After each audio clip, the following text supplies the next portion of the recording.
Sir, thank you so much. सबसे पहले तो मैं अपने उस विधाता को प्रणाम करना चाहूँगी, जिसकी वज़ह से हम आज इस दुनिया में और आप सबके बीच में हूँ। तो मैं उसको नमन करते हुए और मैं इस मंच को सबसे पहले शारदा इंटरप्राइजेज़ को धन्यवाद देना चाहूँगी, जिसकी वज़ह से आज हम सब लोग एक साथ हैं। और पंडित उदय भानु शर्मा सर, मैं आपको बहुत-बहुत प्रणाम करते हुए बहुत-बहुत नमस्कार करूँगी कि सर आपका बहुत अच्छा साथ सहयोग बना होता है। और जो आज हमको सीख पा रहे हैं, हम लोग सीख के और बोल पा रहे हैं, इस मंच में बैठे हैं, तो वो आप ही की देन है। आप अगर ज़ूम में वेबिनार ना चलाए होते, तो हम शायद अल्टोस में आने के बाद भी इतनी अच्छी सीख ना पाते। तो इतनी अच्छी पाठशाला और इतना अच्छा ज़ूम वेबिनार के माध्यम से हम लोग सीख पा रहे हैं, तो सर मैं आपको बहुत-बहुत प्रणाम करते हुए बहुत-बहुत धन्यवाद देती हूँ कि सर ऐसा ही साथ सहयोग अपना बनाए रखिएगा। और मैं अपने करंट अपलाइन जैतून निशा मैम को बहुत-बहुत धन्यवाद देना चाहूँगी और बहुत-बहुत प्रणाम करूँगी कि मैम आपका साथ सहयोग मुझे मिला और जिसकी वजह से आज मैं इस प्लेटफ़ॉर्म पे आके और बहुत शानदार एक सीख मिल रही है मुझे और मैं बहुत आगे बढ़ पा रही हूँ। तो मैम को मैं बहुत-बहुत धन्यवाद दूँगी और बहुत-बहुत नमस्कार करूँगी। जितना बोलूँ उतने मेरे शब्द कम पड़ जाएँगे क्योंकि मुझे ऐसी अपलाइन मिली। इसीलिए मैं उनको बहुत-बहुत धन्यवाद देते हुए मैं इस्राइल खान सर को भी बहुत-बहुत नमस्कार करूँगी और धन्यवाद दूँगी कि सर आपका साथ और सहयोग हमेशा बना रहा। इसीलिए हम लोग जो रात में पाठशाला होती है उसमें सीख के और आज हम यहाँ पे बैठ के कुछ बोल पा रहे हैं, कुछ कह पा रहे हैं, तो वो इस्राइल खान सर की देन है। वो कहते हैं कि एक गूंगे को भी बोलना सिखा देते हैं, जिससे कुछ भी नाम बताते नहीं बनता, वो भी एक चीफ गेस्ट के रूप में आज यहाँ बैठा होता है। तो सर मैं आपको बहुत-बहुत धन्यवाद दूँगी और मैं अपने महागुरु जयराम गुप्ता सर को भी बहुत-बहुत नमस्कार करते हुए बहुत-बहुत धन्यवाद दूँगी कि जिनका साथ और सहयोग हमेशा बना रहता है और सर ऐसे सीनियर जो कभी नहीं देखते कि कौन हमारे बहुत नीचे है, कौन मतलब किसकी अपलाइन है, किसके डाउनलाइन है, सर सबका साथ सहयोग हमेशा बना होता है और शब्द से सर बात करते रहते हैं।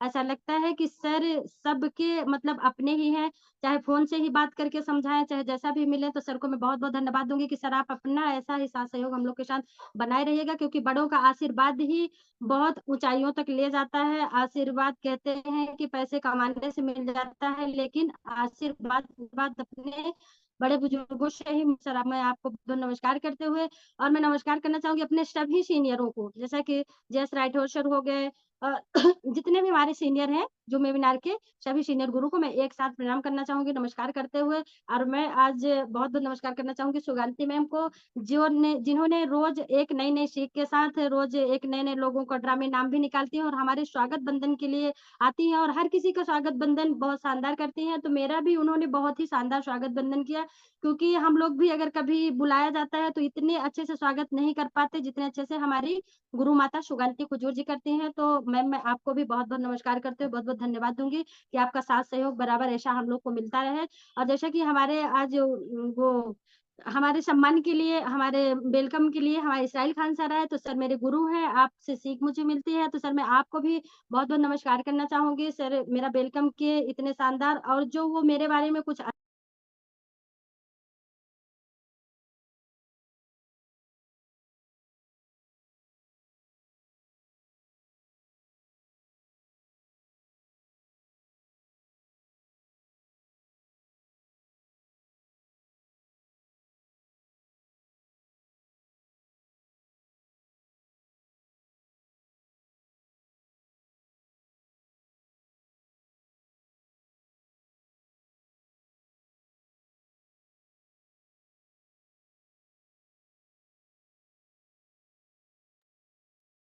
मैडम आपकी आवाज।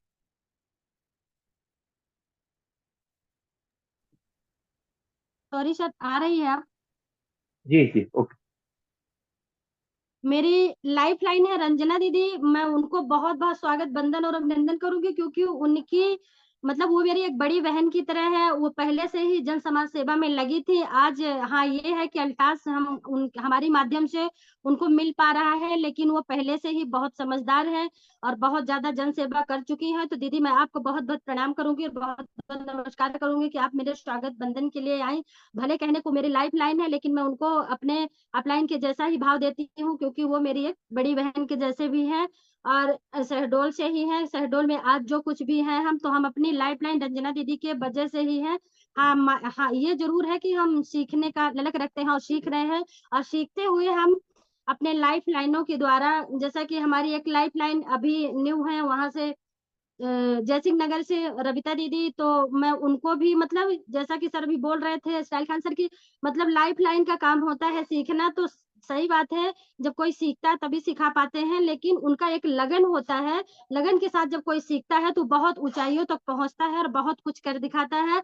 तो मैं अपने लाइफ लाइन रविता दीदी को भी मैं बहुत बहुत नमस्कार करूंगी, बहुत बहुत धन्यवाद दूंगी कि दीदी ऐसा ही आप बने रहिए और हम लोग एक साथ एक जगह के और बहुत कुछ कर जाएंगे। तो कहते हैं ना कि अपने अप लाइन और लाइफ लाइन का साथ अगर हमेशा मिलता जाए तो हम कुछ बहुत कुछ बड़ा कर सकते हैं। और जितने जूम वेबिनार में हमारे भाई बहन हमारे सब मतलब परिवार, हमारा अल्टोस परिवार जुड़ा है, तो मैं सबको एक साथ प्रणाम करते हुए नमस्कार करूंगी कि आप सब अपना कीमती समय निकाल के और आज मुझे सुनने के लिए बैठे हैं। तो मैं सबको एक साथ प्रणाम करते हुए मैं बताना चाहूंगी कि मैं प्रतिमा सिंह बघेल शहडोल से हूँ, एमपी शहडोल से। इसमें जूम इस जूम वेबिनार के माध्यम से हर जगह के लोग जुड़े हैं, तो मतलब मैं इसलिए बता रही हूँ कि एमपी शहडोल से हूँ। और मेरा एजुकेशन ग्रेजुएशन है, मैं पीजीडीसीए से ग्रेजुएशन की हूँ। और मैं बताना चाहूंगी, मैं थोड़ा सा अपने घर के बारे में बताना चाहूंगी, अपनी जर्नी बताना चाहूंगी कि मैं रीवा जिले से थी। शहडोल में मेरी मैरिज हुई तब मैं आई हूँ। मैं रीवा जिला में, मेरे पिताजी एडवोकेट थे और वहाँ हम सारी पढ़ाई लिखाई शिक्षा दीक्षा हम सब लोग रीवा से ही किए हैं। तो हम मतलब हमारी फैमिली बहुत बड़ी थी, वहां से भी बड़ी थी और यहाँ से भी मेरी फैमिली बड़ी है। तो मेरी फैमिली के मेंबर में हम 7 भाई बहन हैं, जिसमें से कि 4 बहन और 3 भाई हैं। तो हमारे बड़े भाई साहब भी बीएएमएस के डॉक्टर हैं, जो सीधी में है, सीधी में उनका क्लिनिक है, वहाँ वो कर रहे हैं। और जैसा कि मेरी बड़ी बहन है हमसे, उनकी शादी भी सिंगरौली जिला में हुई है और वो भी ग्रेजुएशन की है, लेकिन वो एक हाउस वाइफ ही है, वो कुछ करती नहीं है, जैसा कि मैं भी एक हाउस वाइफ ही थी। और मेरी छोटी बहन है जो इस समय संविदा वर्ग 1 की टीचर है और वो मतलब बहुत एजुकेटेड है। एमफिल पीएचडी मतलब पीएससी की तैयारी, पीएससी का भी एक साथ उन्होंने प्रिपरेशन किया है और बीएड भी किया है। उसके साथ साथ आज वो जॉब कर रही है। तो वो वर्ग 1 की बहुत अच्छी टीचर है, उसको एक्सीलेंस जैसे स्कूल गंगेऊ में मिली है और रीवा जिला में गंगेऊ आता है, वहाँ की एक बहुत अच्छी स्कूल में वो पढ़ा रही है, कार्यरत है। और जैसे हमारी भाभी जी हैं, वो भी सीधी में संविदा वर्ग 2 की टीचर है, वो भी वहाँ कार्यरत है, वहाँ स्कूल में शिक्षा दे रही हैं। और मैं थोड़ा बताना चाहूंगी कि मेरी एक छोटी बहन है जो वो भी पीएमटी की तैयारी कर रही है और पीएमटी की तैयारी करते हुए उन्होंने अभी भी रीवा से ही पढ़ाई कर रहे हैं। मेरा छोटा भाई है, वो भी डॉक्टरी की है, तैयारी कर रहा है। मतलब मेरा कहने का मतलब कि मैं एक एजुकेटेड फैमिली से हूँ। मेरी फैमिली, मेरे पापा जी बहुत एजुकेटेड थे, तो उनकी ये सोच थी कि हम अपने बच्चों को ऐसी एजुकेशन देंगे वो कहीं भी रह के और कुछ भी कर सके, कुछ करें या ना करें फिर भी एक अच्छा संस्कार ले सके। कहते हैं ना कि शिक्षा स्कूल से ली जा सकती है, टीचरों से ली जा सकती है, अपने गुरुओं से ली जा सकती है, लेकिन संस्कार सबको अपने घर से ही मिलते हैं। तो हम अपने उस घराने से हैं जिसमें मतलब संस्कार को बहुत महत्व देते हैं। संस्कार देते हुए हम सबको बहुत अच्छी बात सिखाई जाती है। और मेरी शादी हुई शहडोल जिले में। शहडोल जिले मतलब प्रॉपर ही शहडोल जिले में ही हम हैं। तो वो हमारे पति हैं, वो एमबीए किए हुए हैं, मैनेजर की पोस्ट में हैं। और हमारे ससुर जी रेंजर थे और इस समय तो नहीं है, इस दुनिया में नहीं है, उनकी डेथ हो गई थी। उन्हीं का पद मतलब हमारी सासू माँ को मिला था। हमारी सासू माँ भी एक मतलब कार्यरत थी, सरकारी गवर्नमेंट कर्मचारी ही थी, जो फॉरेस्ट में थी, मतलब यानी जंगल विभाग के एक बाबू थी। ससुर जी तो रेंजर थे, लेकिन मेरी सासू माँ को फिर वो पोस्ट नहीं मिलती क्योंकि अनुकंपा नियुक्ति ऐसे नहीं मिलती है, वो घटा के ही दी जाती है। वो रेंजर थे, लेकिन हमारी सासू माँ जी बड़े बाबू थे और जो शहडोल में ही कार्यरत थी। कार्यरत के दौरान ही उनका डेथ हो गया। अभी उनको कैंसर जैसे गंभीर बीमारियों से बहुत लड़ना पड़ा और इसी बीमारियों की वजह से आज वो हम लोग के बीच में नहीं रही।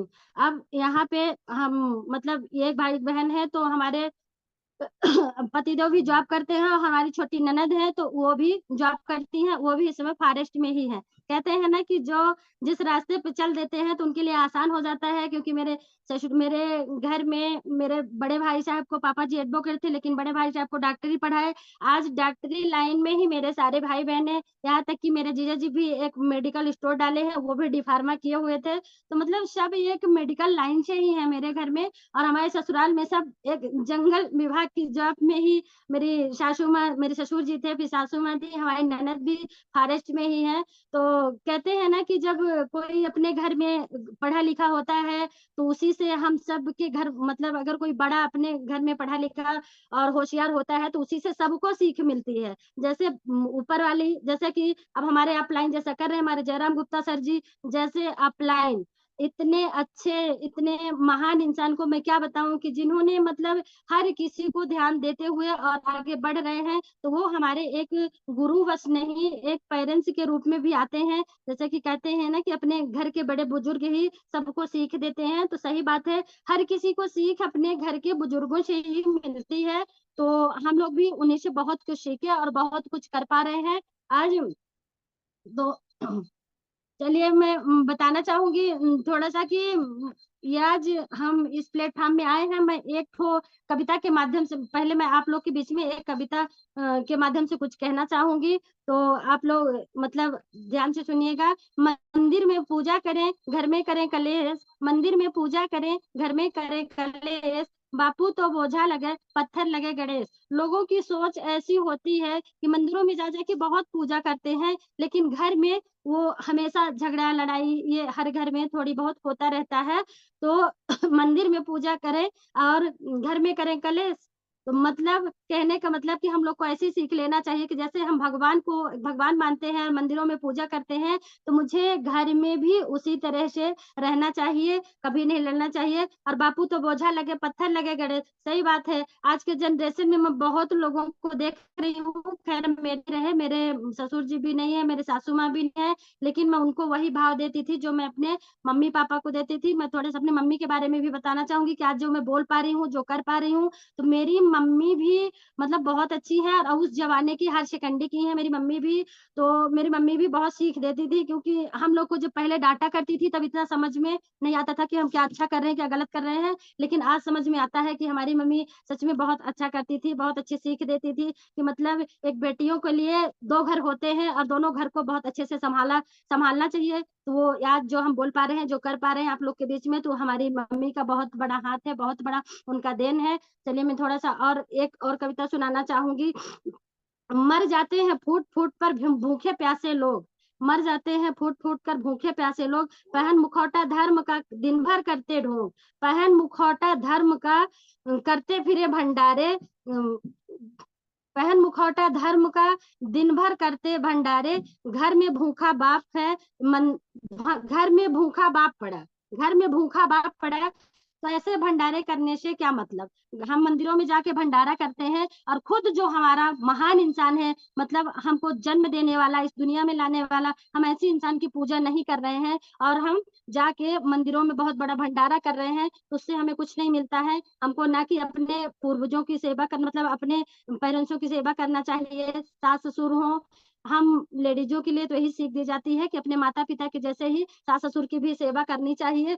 एक मंदिर भी बहुत गज़ब की चीज़ होती है। मंदिरों में लोग पूजा तो करते हैं, लेकिन ये मंदिर भी बहुत गज़ब की चीज़ होती है, जहाँ बड़े मतलब जहाँ धनी पैसे वाले लोग अंदर पूजा करते हैं और गरीब अमीर लोग अंदर होते हैं और गरीब बैठकर बाहर भीख माँगते हैं। मंदिरों में जाकर कोई भी गरीब, अमीर लोग जाते हैं मंदिरों में, खूब सारा फल-फ्रूट चढ़ाते हैं और खूब सारी पूजा करते हैं, और बाहर एक जो गरीब होता है, तो वो अंदर भी नहीं जा सकता, वो बेचारा बाहर मंदिरों में बैठ के भी भीख माँगता है।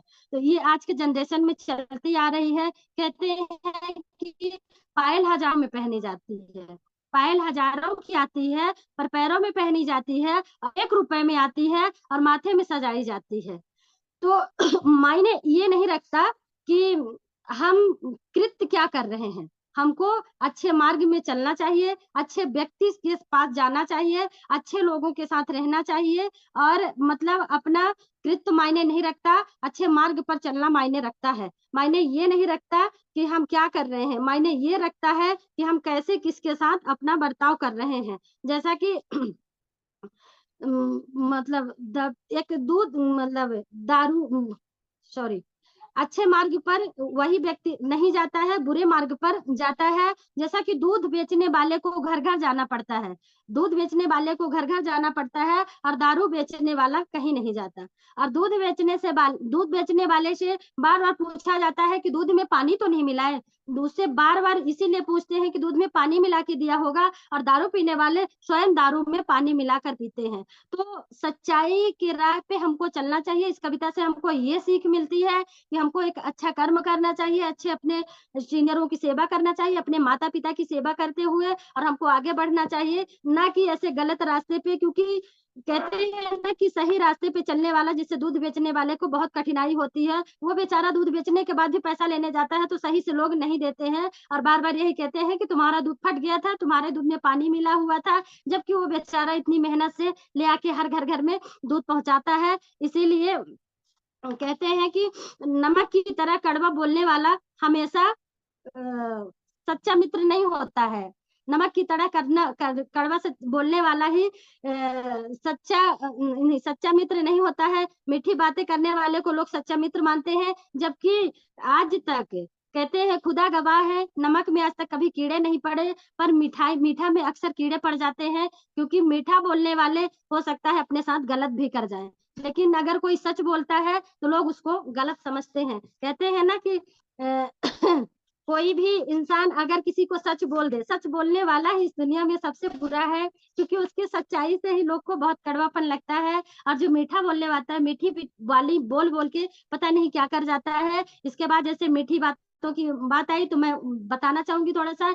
मैं अल्टास प्लेटफॉर्म में आने से पहले मैं बहुत मतलब ऐसी मीठी बातों में फंस गई थी, जो कि एक प्लान के दौरान था। मतलब उसको मैं बोलूंगी कि वो बता भी दूं मैं, वो कौन सी कंपनी है, फोर्सेज .io करके उसका नाम था, और उसमें मेरी ज्वाइनिंग करवाई गई थी। बहुत मीठा मीठा बोल के उसके अपलाइन ज्वाइनिंग करवाए। वहां पे मेरा 50-60 हजार रुपए लग गया। 50-60 हजार रुपए लगाने के बाद भी मुझे वहां से 1 रुपए नहीं आया, क्योंकि तब हम लोग बिल्कुल अनजान थे, समझ में नहीं आया कि इतना पैसा लगाने के बाद हो, मतलब क्योंकि मोटिवेशन ही उनका ऐसा था कि हमको करना पड़ा, मजबूर होके हम उसमें ज्वाइनिंग किए। लेकिन इतना पैसा लगाने के बाद भी मुझे 1 रुपए नहीं आया। उसी दौरान हो गया, और उसी इंसान ने मुझे, आज मैं नाम लेना नहीं चाहूंगी क्योंकि मेरे सीनियर सब लोग सर लोगों को सबको पता है, वही इंसान ने मुझे अल्टोस प्लेटफॉर्म भी दिया। वो मेरी किस्मत थी कि जो हम अल्टोस प्लेटफॉर्म में आ गए वो मुझे मिला।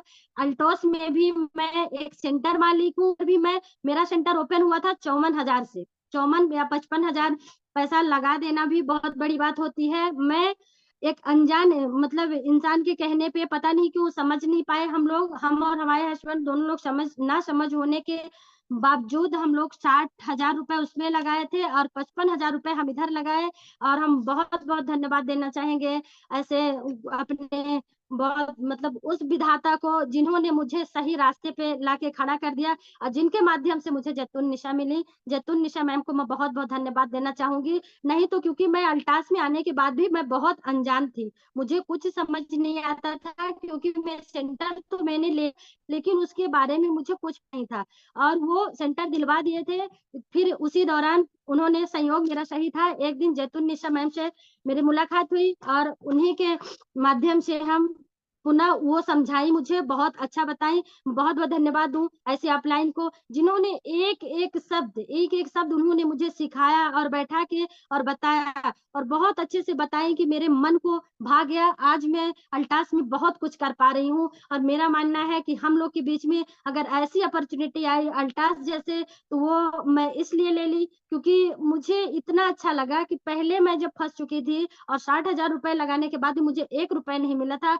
इस 54 हजार रुपए लगाने में पता नहीं मैं 2-4 महीने में कितने 54 हजार का सामान मैं मंगा चुकी हूँ और सेल भी कर चुकी हूँ, और मेरी टीम भी बन रही है, मेरे लाइफ लाइन भी बन रहे हैं बहुत अच्छे से। और मैं बहुत अच्छे से किसी के पास जाके, और मैं बताना चाहूंगी कि अल्टोस कोई बहुत समझ प्लान नहीं, बहुत बड़ा इसका कोई प्लान नहीं है, कोई बहुत समझाना नहीं पड़ता लोगों को, बस उनके तक जाके एक शानदार सी जानकारी देना पड़ता है कि हम इस स्वस्थ और समृद्धि मिशन में निकले हैं। तो हम इसी के दौरान आप सभी के बीच में एक बातें लेके आए हैं, अगर आपको अच्छा लगे तो ले लीजिए। तो उसी के उससे हम बताते हैं कि मतलब जैसे किसी भी प्रकार के किसी को कोई बीमारी हो, कोई प्रॉब्लम हो और किसी को जैसे कि अल्टोस प्लेटफ़ॉर्म इतना अच्छा माध्यम है कि हमको कहते हैं ना कि स्वस्थता के साथ-साथ समृद्धि भी दे रहा है। हम तो स्वस्थ होने के साथ-साथ लोगों को भी समृद्धि दे पा रहे हैं, लोगों को एक रोज़गार दे पा रहे हैं और उनको लेके हम बहुत कुछ कर पा रहे हैं। मतलब मेरा मानना है कि शरीर से हर कोई पीड़ित होता है, मतलब बड़ा हो या छोटा हो, हर किसी के पास परेशानी होती है, हर किसी के अंदर बीमारियाँ होती हैं, तो उन सबको इंसान तब तक नहीं जान पाता जब तक वही बीमारी कोई गंभीर रूप ना ले ले। तो आज हम अल्टोस के माध्यम से जो दे पा रहे हैं और मैं एक बार बहुत मतलब धन्यवाद देना चाहूँगी अपने फाउंडर अश्विनी कुमार गुप्ता जी को, जिनके माध्यम से जिनकी सोच को मैं बहुत-बहुत धन्यवाद देना चाहूँगी, बहुत-बहुत प्रणाम करूँगी कि ऐसी सोच वाले इंसान इस धरती में जन्म लिए हैं, जो इतना शानदार प्लेटफ़ॉर्म बना के दिए हैं आज हम लोग के बीच में। और मैं एक बार नमस्कार करना चाहूँगी और प्रणाम करना चाहूँगी अभिषेक कुमार गुप्ता जी के, जो हमारे एमडी हैं। अपने एमडी साहब को मैं बहुत-बहुत नमस्कार करना चाहूँगी कि ऐसे सोच वाले व्यक्ति से सीख लेना चाहिए कि वो तो हमको इतना बड़ा प्लेटफ़ॉर्म तैयार करके दिए हैं और हम लोग का मतलब एक मिशन है कि हम लोग को अपनी एक ड्यूटी है कि हम लोगों तक ये पहुँचा पाएँ। जिन्होंने इतना बड़ा काम करके दे दिया है, तो हमको तो एक छोटा-सा काम करना होता है। हमको लोगों से लोगों तक बस जानकारी देना होता है। तो हमारा अल्टोस प्लेटफ़ॉर्म इतना शानदार है कि मैं उसके बारे में जितनी तारीफ़ करूँ मेरे शब्द ही कम पड़ेंगे, क्योंकि हर तरह से लेके किसी के अंदर कोई बीमारी हो या किसी को घर से रिलेटिव कोई सामान की ज़रूरतें हों, मेरे कंपनी में हर चीज़ मिलता है। और हमारे कंपनी में मतलब कहते हैं ना कि कॉस्मेटिक के सामान हर हैं कि किसी भी प्रकार का साइड इफ़ेक्ट ना होते हुए हर कोई इस सामान को यूज़ करके आज हर किसी के चेहरे पे चमक दिख रही है। जितने हमारे ज़ूम वेबिनार में बैठे हुए हैं, जो हमारे प्रोडक्ट का वो यू मतलब ये हमारे अल्टास कंपनी का प्रोडक्ट यूज़ कर रहे होंगे अच्छे से, सुबह से लेके शाम तक कहते हैं ना कि गुड मॉर्निंग से लेके गुड नाइट तक का इसमें प्रोडक्ट है। तो हम अगर इसका प्रोडक्ट यूज़ कर रहे हैं, तो उसको यूज़ करने के बाद मतलब हर किसी के चेहरे पे चमक आ रही है, हर कोई स्वस्थ है और हर कोई किसी को समृद्धि दे पा रहा है। हम इसी के माध्यम से लोगों को रोज़गार दे पा रहे हैं, लोगों को बता पा रहे हैं। इसको बताने के लिए मुझे बहुत मेहनत भी नहीं करनी पड़ती। हम लोगों से अपना पहले फ़ोन पे बात कर लेते हैं, फ़ोन पे बात करने के बाद हम उनके पास जाते हैं, उनको थोड़ा-सा डेमो करके और समझाते हैं। जैसा कि अभी हम परसों फील्ड पे गए थे, पुरानी बस्ती, तो वहाँ हम डेमो करके दिखाए। वो मतलब एक हमारी दीदी हैं, रंजना दीदी के माध्यम से ही हम गए थे, तो वो आरसीएम में जुड़ी थी और वो आरसीएम को इतना धन्यवाद दे रही थी कि बोल रही थी कि मैं उसको कभी नहीं भूलूँगी। वो मेरा बहुत अच्छा साथी है। हम बोले कि कितने दिन से आप आरसीएम को कर रही हैं? तो उन्होंने बताया कि मैं आरसीएम को 9 साल से कर रही हूँ। तो मैं बोली कि आपको 9 साल से आरसीएम में क्या मिला? तो बोलती हैं कि कभी ₹900 आ जाता है, कभी ₹1500 आ जाता है और कभी कुछ प्रोडक्ट फ्री मिल जाते हैं। मैंने उनको थोड़ा-सा प्लान समझाया। दीदी, मेरे अल्टोस में बहुत अच्छा सिस्टम है, आप जो कर रही हैं, वो बताई कि हम जो पेस्ट कर रहे हैं आरसीएम का, वो मेरा बहुत अच्छा पेस्ट है, मैं उसको नहीं छोड़ूँगी, मैं उसके एहसानमंद हूँ। मैं बोली मैं बोली आप एहसानमंद मत रहिए, क्योंकि वो कोई इंसान नहीं है और मैं उनके पेस्ट का जब डेमो, तो उनका पेस्ट इतना गंदा निकला कि मैं क्या बताऊँ, मतलब देख के इतना गंदा लग रहा था। मैं बोली कि दीदी आप इसको कैसे कर पा रही हैं? तो उसको देखने के बाद हम लोग को बहुत गंदा लगा। वो ऐसे पेस्ट का इस्तेमाल कर रही थी। वहीं पे जब हम वर्डप्रेस का डेमो करके दिखाए, तब तब उनको मतलब थोड़ा-सा तो यकीन हुआ कि नहीं, वाक़ई में मेरे से ये प्रोडक्ट बहुत ही शानदार है। और बहुत जानदार है, तो उन्होंने फिर भी कहा कि दीदी मैं इसको नहीं छोड़ूँगी, क्योंकि ये मुझे बहुत दिन से मिला है और मैं बहुत इसका एहसान मानती हूँ जो ये मुझे मिला है। मैं बोली दीदी मैं बहुत शानदार चीज़ आपको देने आई हूँ, अब आप उसके एहसानमंद हैं तो एक बार तो टेस्ट करके देख ही सकती हैं कि हमारे प्रोडक्ट में कितना दम है और हम आपको क्या देने आए हैं। हम बोले जिसके आप एहसानमंद हैं, वो आपको गंभीर बीमारी आपके अंदर तैयार कर रहा है, जो आप देख नहीं पा रही हैं, जो आप सोच नहीं पा रही हैं और आप अच्छी चीज़ लेने के लिए मैं आपको बार-बार बता रही हूँ तो अच्छी चीज लेने के लिए लोग जल्दी नहीं समझ पाते हैं। तो मैं उनको बहुत समझाई, बहुत समझाने के बाद भी जब उन्होंने डेमो देखा तो बोला कि बात तो आप सही कह रही हैं, वाकई में। हम बोले हम ये नहीं बोल रहे हैं कि आप मेरा ही प्रोडक्ट लो, अगर आपको नहीं लेना है आप बने रहो एहसानमंद, लेकिन एक ना एक दिन आपको आना पड़ेगा। तब वो बोली कि मुझे ऐसी दवाई दीजिए जिससे मेरे पेट में जो गैस बनती हो वो पूरी तरह से ठीक हो जाए। फिर मैं उनको तुरंत, वहीं पे वो बैठी थी और उनको वाकई में बहुत गंभीर बीमारी थी, क्योंकि वो बैठी थी, उनके कमर में इतना ज्यादा पेन हो रहा था कि वो बैठ नहीं पा रही थी, वो सह नहीं पा रही थी। मतलब सोफा में हम लोग के बगल में ही बैठी थी, तो बिल्कुल ऐसे ऐसे कर पा रही थी, क्योंकि उनको बोल रही थी मेरे कमर में बहुत ज्यादा दर्द है।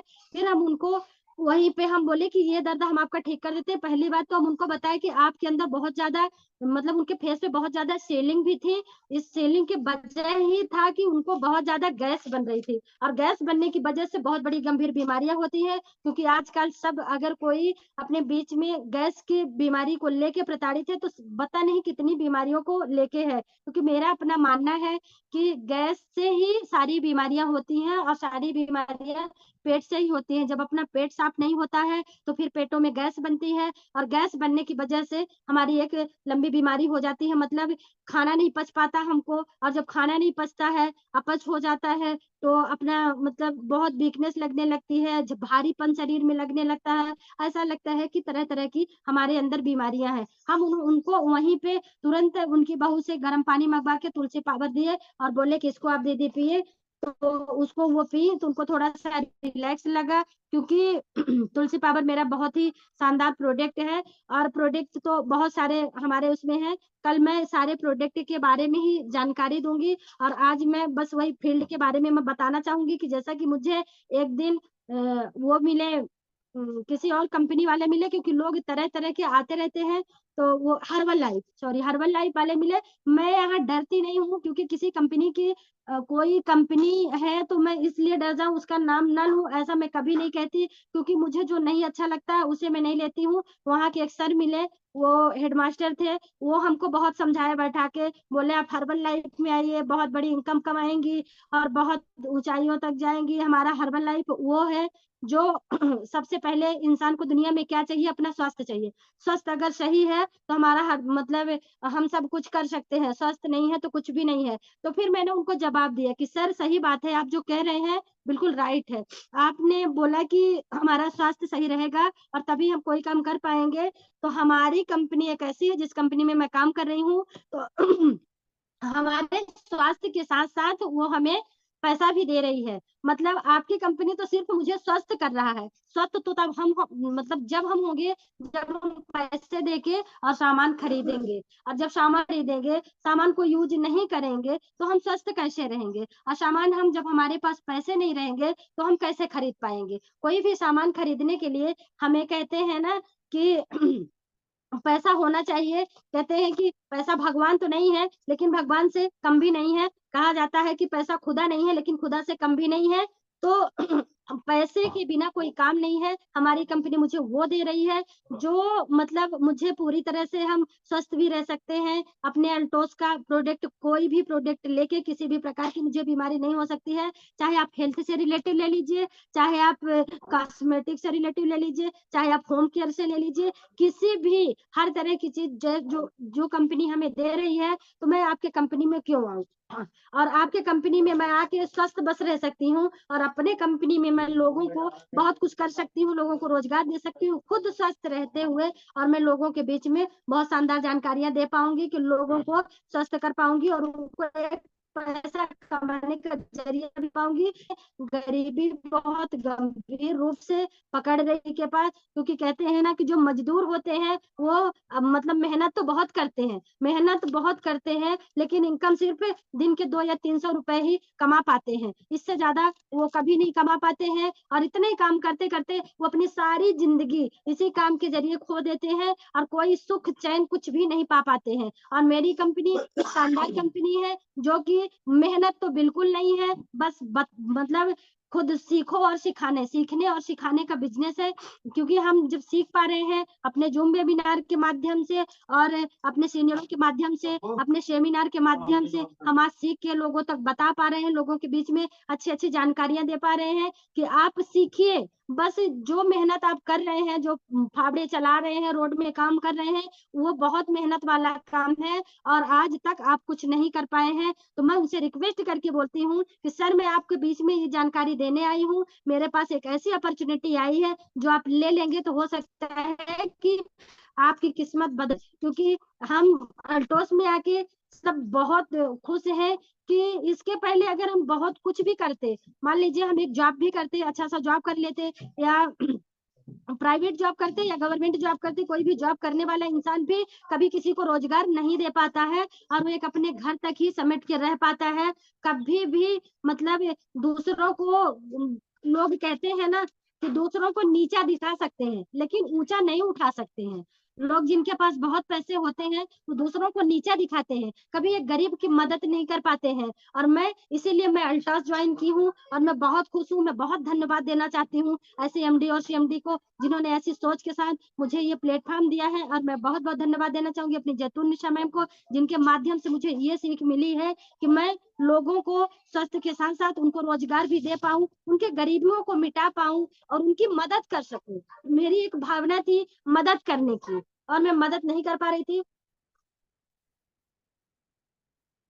क्योंकि पैसे किसी के पास कितना भी हो पर किसी को देने के लिए नहीं होते हैं। कोई किसी को पैसे से मदद नहीं कर पाता। हम कहना चाहेंगे कि पैसे हम किसी को अगर देंगे भी, खाना अगर देते भी हैं 2 4 10 दिन देंगे, अगर उसी जगह में हम उसको कमाना सिखा देते हैं, उसको कोई काम ऐसा बता देते हैं जिसमें वो काम करके अपने परिवार को स्वस्थ रख सकता है, अपने परिवार का भला कर सकता है, उसके साथ साथ मुझे दुआ के साथ साथ उसको धन भी मिल रहा है। पेट भरने से कुछ भी नहीं होता है। कहते हैं ना, क्यों भरने को इस दुनिया में पशु भी पेट भरते हैं, तो पेट तो कोई भी भर सकता है। मैं यहीं पे एक कविता के माध्यम से फिर मैं सुनाना चाहती हूँ। कहते हैं, किसी के काम जो आए उसे इंसान कहते हैं, किसी के काम जो आए उसे इंसान कहते हैं, पराया दर्द अपनाए उसे इंसान कहते हैं। कि मतलब हम किसी के काम आ रहे हैं और किसी के दर्द को हम अपना रहे हैं तो पराया दर्द अपनाए उसे इंसान कहते हैं। यूं भरने को इस दुनिया में, यूं भरने को इस दुनिया में पशु भी पेट भरते हैं, जो गिर कर फिर संभल जाए उसे इंसान कहते हैं। पेट तो कोई भी भर रहा है, लेकिन हम अगर मनुष्य के योनि में जन्म लिए हैं, हम इस दुनिया में इस धरती में आए हैं, तो मुझे हर परेशानियों को झेल कर और हर किसी की मदद करते हुए, पराये दर्द को भी अपना दर्द समझते हुए, जैसा कि हमारे जयराम गुप्ता सर हो गए, हर किसी को हाथ से किसी को किसी गिफ्ट के माध्यम से, किसी भी माध्यम से हर किसी के दर्द को अपना समझते हैं, क्योंकि उनको मीठी बाणी ही इतनी अच्छी है, किसी को बहुत अच्छे से बता पाते हैं और किसी के दर्द को अपना समझते हैं। तो कहते हैं ना कि पराया दर्द अपनाए उसे इंसान कहते हैं। तो ऐसे इंसान को मैं बहुत बहुत धन्यवाद देना चाहूंगी और ऐसी सोच वाली, और मैं उनसे आज जो सीख पा रही हूँ, मुझे भी किसी के दर्द को अपनाने का जो एहसास हो पा रहा है, ये सिर्फ एक प्लेटफॉर्म के माध्यम से ही मुझे मिल पा रहा है। अगर हम अल्टोस में ना आते तो हो सकता है कि हम किसी के दर्द को भी अगर सुनते तो सुन के रह जाते। हम किसी का दर्द सुन लेते और उसकी मदद ना कर पाते, बहुत ज्यादा मदद करते तो उसको 1000-2000 पैसे दे देते या उसको खाना दे देते। इस खाना दे देने से उसका पेट हमेशा के लिए ना भरता, क्योंकि एक पेट भी है ना, पेट कहते हैं कि एक बहुत बड़े कुएं की तरह होता है, उसको भरते जाओ, आज बहुत ज्यादा खा लो, थोड़ी देर में फिर वो खाली हो जाता है। तो हम किसी के पेट को भर के उसकी भूख नहीं मिटा सकते हैं, बल्कि हम अल्टोस के माध्यम से उसको एक रोजगार देके हम उसकी भूख हमेशा हमेशा के लिए मिटा सकते हैं। तो मुझे ऐसी अपॉर्चुनिटी मिली है, तो मैं तो आप सबके बीच में यही कहना चाहूंगी कि ऐसे शानदार अपॉर्चुनिटी को हम लोग एक साथ लेके चले और लोगों की मदद करते हुए उनका जीवन सुख और समृद्धि बनाए। तो इसी सुख और समृद्धि बनाने के लिए मैं मुझे बहुत अच्छा लगता है, माना कि मैं लोगों को बता देती हूँ। मैं जब जाती हूँ लोगों के पास तो लोग कहते हैं ना कि जब किसी को कुछ देने जाओ तो लोग अच्छे से बात करते हैं, बुलाते हैं, बैठाते हैं और चाय पानी भी देते हैं। अगर हम किसी से लेने जाएं, हम बोल देते हैं मुझे किसी चीज की जरूरत है, आप दे दो, तो गेट भी नहीं खोलते, दूर से ही भगा देते हैं। तो कहते हैं ना कि जब कामयाबी आती है तो वो धीरे से दरवाजा खटखटा के चली जाती है, और जब मुसीबत आने वाली होती है तो बहुत जोरों से दरवाजा खटखटाती है, तो लोगों को मजबूरन खोलना पड़ता है। तो इसीलिए ऐसी कामयाबी, ऐसा प्लेटफॉर्म जो हमको मिला है, ऐसे सीनियरों को मैं बहुत बहुत धन्यवाद दूंगी, और ऐसे प्लेटफॉर्म बनाने वाले शख्स को मैं बहुत बहुत नमस्कार करूंगी और बहुत बहुत धन्यवाद दूंगी, जिनके माध्यम से आज मैं लोगों को बहुत अच्छी सीख और बहुत अच्छा समृद्धि दे पा रहे हैं, उनको बहुत अच्छा सुख और उनको एक पैसा कमाने का जरिया दे पा रहे हैं। तो मैं इसी के माध्यम से मैं अब यहीं पे अपनी वाणी को विराम देना चाहूंगी, अपने सीनियरों को, और जितने जो वेबिनार में आप सब हमारी वाणी को सुनने के लिए बैठे थे, तो मैं सभी को एक साथ नमस्कार करते हुए, प्रणाम करते हुए मैं अब अपनी वाणी को यहीं पे विराम देना चाहूंगी। जय हिंद, जय Alto. Thank you so much sir. जय हिंद। जय।